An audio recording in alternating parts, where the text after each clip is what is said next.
Agora 9h07 aqui na Jovem Pan, hoje é quarta-feira e é dia de a gente falar de educação. E quando o assunto é educação, ele tá por aqui, claro, Marcelo Lima. Fala, Marcelo, bom dia, tudo bem? Bom dia, Eloy, bom dia, estudantes. Quando a gente fala de educação, Marcelo é o cara. E hoje a gente, inclusive, vai entrar nesse tema, né, Marcelo?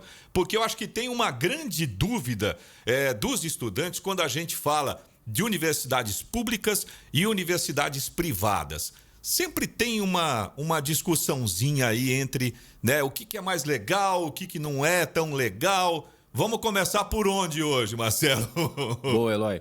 Realmente é uma das grandes dúvidas dos estudantes quando eles entram em contato conosco. Olha, eu estou pensando em fazer uma faculdade, mas eu tenho dúvida. O que é melhor? Uma faculdade pública ou uma universidade privada? E a gente sempre fala, olha, depende. Depende, essa é a palavra, Marcelo? É a principal coisa que o pessoal tem que pensar, é o que você quer fazer, né? Então tem vários aspectos que a gente tem que levar em consideração e a gente vai destrinchar aqui algum deles. É o nosso tema de hoje, É o nosso tema de hoje. Então vamos pegar uma primeira questão histórica, né? As faculdades, elas foram feitas lá nos anos de 1800. Primeiro foi a faculdade de Direito, depois a faculdade de Engenharia. Então é sempre com investimento público. Até 1993 existiam 287 faculdades no Brasil. Hoje são 2.600 faculdades. Nossa. Então aumentou o número de faculdades aumentou muito. E o número de faculdades públicas permanece quase que estagnado na mesma. Então, entendi. O que aumentou foi o número de universidades particulares. Realmente tem uma faculdade, a malha de faculdades aumentou demais pelo interesse dos estudantes e muito incentivo do governo, com FIES e ProUni, de investir realmente nas faculdades privadas com muita verba pública. Só que as universidades públicas, elas sempre teve um papel de destaque, principalmente na área de pesquisa. Então, o governo tem os seus interesses, por exemplo, a gente precisa aumentar o país, construir estradas, aonde que a gente vai formar esses profissionais? A universidade pública. A parte científica, a gente precisa falar de genoma, a gente precisa falar de uma série de coisas.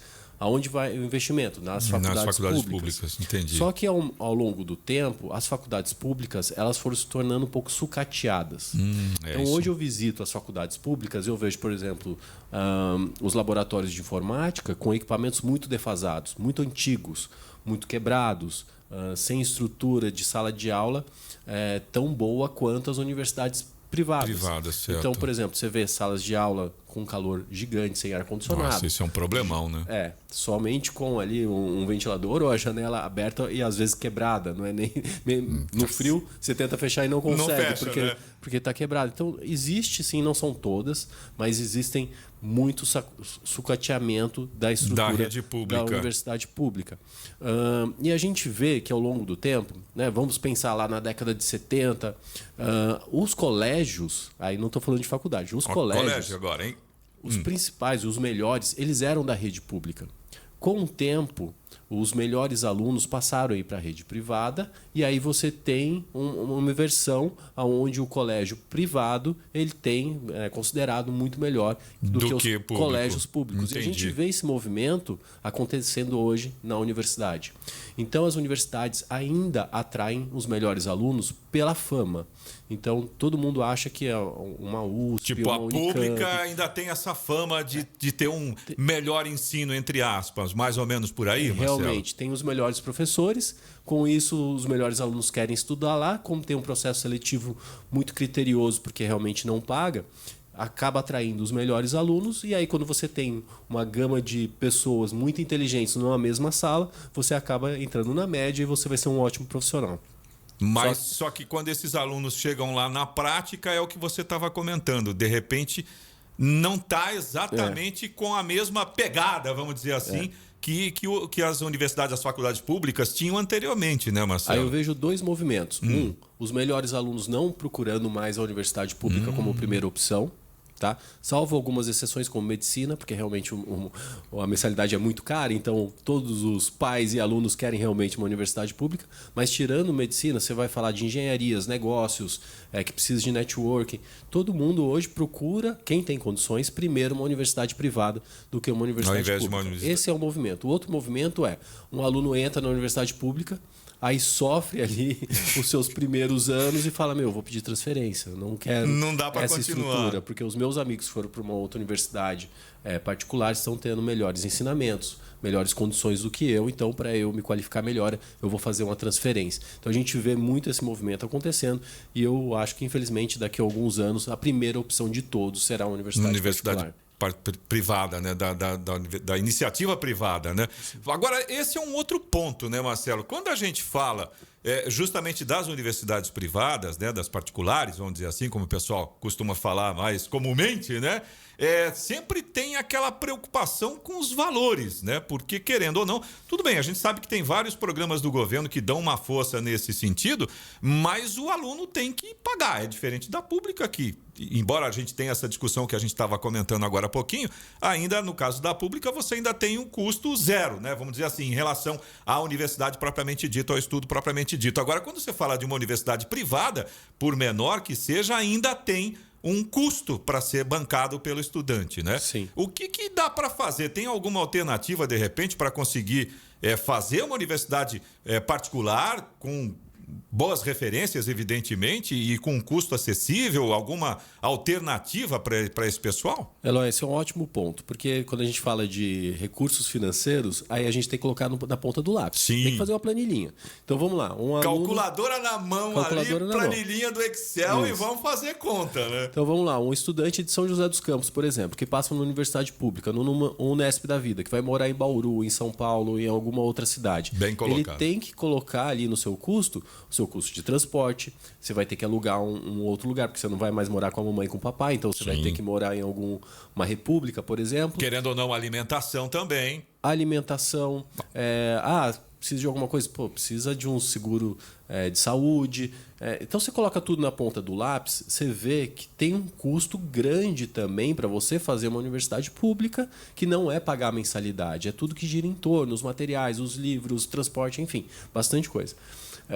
Já se você fica na cidade de origem, onde mora a sua família, você provavelmente economiza numa série de coisas que talvez seja até mais barato você pagar uma mensalidade de uma universidade privada. Verdade, tá? Marcelo. Boa conta essa. Então, viu? é uma conta que precisa ser feita, tá? Então, os alunos, a gente sempre indica de fazer realmente uma planilhinha ali, colocando todas essas questões. E na universidade privada, você tem vários incentivos.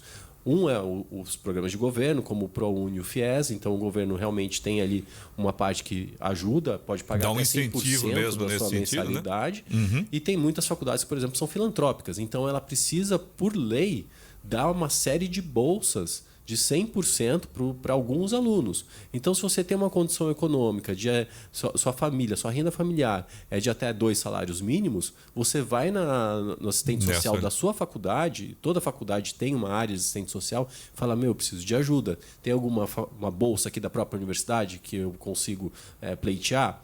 E eles vão dar todos os caminhos das pedras. Então, a faculdade tem interesse também em ter uma gama de alunos para poder conseguir ainda manter o benefício de filantropia. Então, ela precisa de um certo número de alunos bolsistas para manter isenção de imposto e uma série de outras facilidades. E bolsistas 100% nesse caso aí. Bolsistas de 100%. Que legal. Agora, Marcelo, a gente está falando de universidade particular, de universidade da iniciativa privada, e tem a questão de avaliar muito bem, né? Porque, infelizmente, como são 2.000 e quantas que você falou, Marcelo? 2.500 faculdades no Brasil. É muita coisa, né? É claro que opção. Tem boas opções e tem as opções mais ou menos. Mas vamos falar das boas, né, Marcelo? Inclusive, aqui em São José dos Campos, a gente tem a UFBRA, né, Marcelo? Que é uma das melhores, inclusive, né? E não é nós que estamos falando, né? É o MEC. Não, exato. Então, como que o aluno sabe se uma universidade é boa ou não? Vai até o MEC e vê qual é a nota. A avaliação do MEC. Qual é a avaliação dessa faculdade. E o MEC tem isso como os dados públicos. Na Quero, a gente tem, na Quero Educação, né, Quero Bolsa, nós temos também uma página de todas as faculdades. Então, toda a faculdade do Brasil existe uma página. Dentro dessa página tem os reviews dos alunos. Então, a gente tem mais de 250 mil reviews, que são alunos que falam como que é estudar naquela faculdade que ele está estudando para ajudar os alunos que estão pesquisando. Então, ele classifica lá em número de estrelas, fala sobre empregabilidade, estrutura, professores. Então, você tem ali como se fosse um review de produto, né? Que quando a gente vai comprar um produto na internet, a gente vê o que os outros já compraram, acho. A gente tem isso também das próprias faculdades. Que legal. E a gente também tem o Guia da Faculdade, que é um projeto que a gente tem junto com o Estadão, onde a gente faz são 40 mil coordenadores de curso que avaliam outros cursos. Então, não somos nós nem o mercado. É coordenador de curso que avaliam as outras faculdades. E aí a gente tem esse guia que tem o estrelamento, né? Então, 4 estrelas, 5 estrelas, 3 estrelas. E a UFBRA é uma das principais em todos esses quesitos. Os alunos eles adoram estudar na faculdade, é nota 5, ou seja, a nota máxima do MEC, e muito bem estrelado pelo guia da faculdade junto com o Estadão. Então, ali a gente tem realmente referência de muita qualidade e preço baixo. E isso que é legal também, né? Porque eu acho que às vezes a gente vê só o preço e não... É interessante isso que você colocou, Marcelo, de o aluno verificar. Óbvio, vai começar pelo preço, claro, né? Pela facilidade. Mas aí checa o restante também, porque às vezes você tem um preço pequeno, mas a qualidade não é boa. No caso da UFBRA, é exatamente o pacote completo, né, Marcelo? Eu que conheço de perto o projeto da UFBRA, o projeto deles é o seguinte: para manter o preço baixo, tem que ter muitos alunos. Então, Perfeito. Eles querem isso realmente para ganhar escala, para que tenha muitos alunos e manter o preço acessível para a maior quantidade de pessoas poderem acessar o ensino superior. Então, os alunos daqui de São José dos Campos conseguem, além de ter a opção do EAD, ter a opção do presencial ali no campus da Osane Ricardo. São 16 cursos presenciais, uma qualidade excelente, que o professor Alexandre está lá de braços abertos para poder mostrar o campus. O professor Alexandre é o reitor da faculdade e ele faz questão de atender os alunos, os ouvintes aqui da PAN que ouvem o nosso programa. Podem ir lá procurar o professor Alexandre, que ele vai mostrar toda a estrutura. Aliás, gente boa demais, o Alexandre recebe todo mundo com um sorriso, com um abraço, é muito legal. Ó, você que está ouvindo a Jovem Pan, a Rua Dosane Ricardo, 335, no centro ali de São José dos Campos, onde fica como é que fala? O campus, né? Posso dizer campus? Não, nesse caso não, né? É campus também? Sim, a sede. Às vezes eu me misturo nessas coisas, porque eu sei que tem campus, depois tem campi, que é quando são vários campos, é uma coisa meio... eu às vezes me perco aí, viu, Marcelo? Campus é no singular e campi é no plural. No plural, né? Dosane Ricardo 335, ou então pelo site também, www.ufbra.com.br. Você confere tudo isso que a gente está falando, ó, você pode ir lá e conferir, né, Marcelo? Não é só papo aqui de bastidor, não, é de verdade, viu? Ô, Marcelo, agora essa questão, voltando aí das universidades públicas, tem um outro ponto que é meio complicado até da gente falar, mas é importante a gente trazer esse assunto para discussão. São muito frequentes as greves que acontecem nas universidades públicas, né? Isso acaba também atrapalhando o próprio ensino, acaba impactando também na vida dos alunos, né, Marcelo? É verdade, Eloy. E as universidades públicas estão em greve nesse momento. Olha só, né? Tá vendo? A gente falando do assunto e está acontecendo, né? Exatamente. E atrapalha demais, porque o aluno ele não sabe por quanto tempo vai permanecer a greve. E quando volta, você então tem um atraso, né? Então você demora mais para se formar. Enquanto um aluno da universidade privada, ele sabe exatamente o seu calendário acadêmico, não existe greve em faculdades privadas. O aluno da universidade pública sabe quando começa, mas não sabe quando termina, porque são frequentes as greves, sempre empurrando a formatura para frente e atrapalhando todo o calendário acadêmico. É verdade. E o que acontece? Volta da greve, eles tentam compensar o calendário acadêmico colocando aula nas férias. Então, enquanto todo mundo vai estar de férias, na praia, no verão, o aluno da universidade pública vai estar em aula. Vai estar lá porque... Aquele calorzão, enquanto está todos os amigos lá curtindo as férias, Nossa, ele vai ter que estar estudando isso. E não necessariamente vai conseguir cumprir todo o calendário naquele ano. Da forma como deveria. Ainda vai jogar para frente, então atrapalha demais. É bem complicado. Eu acho que tem um outro ponto também, né, Marcelo, que quebra aquela... Porque, na minha visão, pelo menos quando eu estudava, faz algum tempo já, tô me intrigando aqui, mas é legal você ter essa frequência, né? Quando você vai estudando, aí você tem essa frequência, aí de repente você tem interrompido isso, e aí fica 15, 20, às vezes mais até, sem aula, sem você... Eu acho que depois a volta também, até você pegar o ritmo de novo, é bem ruim isso para o aluno, né, Marcelo? Enquanto está em greve, a agenda é política e todo mundo se envolve na política. E aí quando volta, sai da greve, todo mundo ainda demora um tempo para esquecer toda aquelas questões, né? Exato. E atrapalha professores, alunos, todo o corpo docente, funcionários. Aqui a gente não está falando sobre é justo ou não pleiteando a greve. Isso, né? exato. Provavelmente tem a razão, mas atrapalha bastante. A nossa discussão é exatamente no ponto de vista do aluno, do calendário acadêmico, exato. Marcelo, agora, diante de tudo isso que a gente conversou hoje no Falando de Educação, o que o estudante tem que levar em conta, ele deve prestar atenção, ele tem que analisar na hora de escolher a melhor universidade? Essa é a pergunta do milhão. É a pergunta do milhão. A gente sempre fala, pesquisa, porque cada aluno tem um perfil diferente, não existe um padrão, uma fórmula mágica que dê para todos.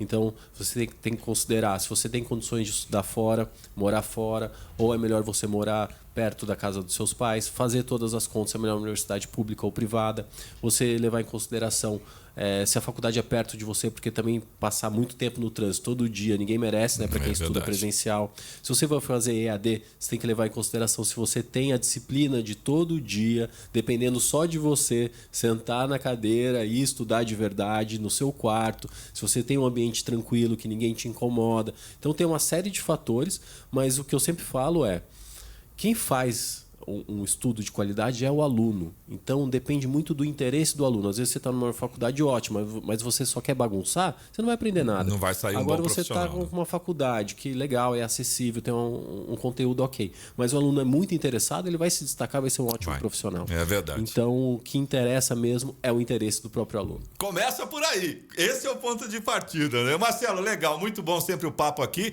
A gente está terminando o nosso Falando de Educação de hoje, mas já está feito convite aqui. Semana que vem, quarta-feira, estamos esperando você de novo, Marcelo. Fechado, quarta-feira estamos de volta. Obrigado, Eloy. Valeu, um abração. Ótimo restante de semana para você. Valeu a todos. Valeu, Marcelo. Tchau, tchau.